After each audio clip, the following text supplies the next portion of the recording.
In this section, we're going to be talking about the viewport layout.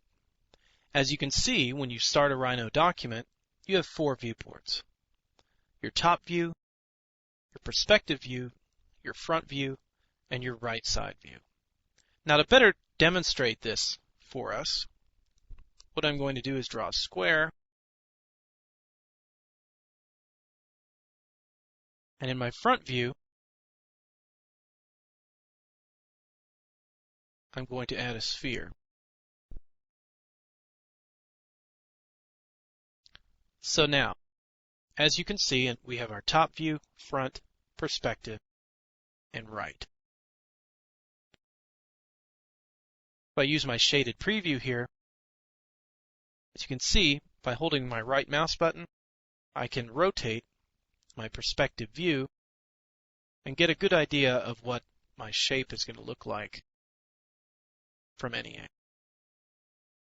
The right view, again, if I hold the right mouse button down,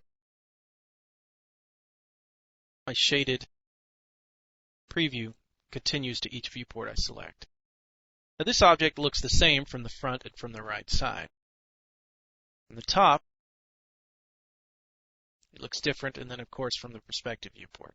Now what if I wanted one of these viewports to be larger? For example, if I needed to do some detailed work on my top viewport. Well, as you can see, my cursor changes to a crosshair when I move to the center of the viewports. I can then hold my left mouse button and drag to increase the size of my viewport.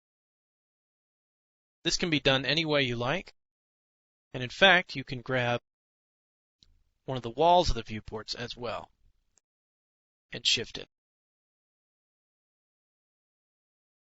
What this will do is compress the size of the remaining viewports and expand the viewport of your choice.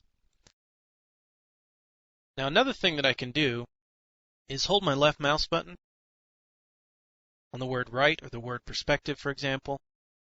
I hold down the left button, I can actually lift the viewport out of there and move it around. So in a nutshell, the viewport layout system is extremely customizable. In particular, what you will find yourself doing is grabbing at the center, like this, and just expanding whichever viewport you happen to be currently working on. Now I'll go to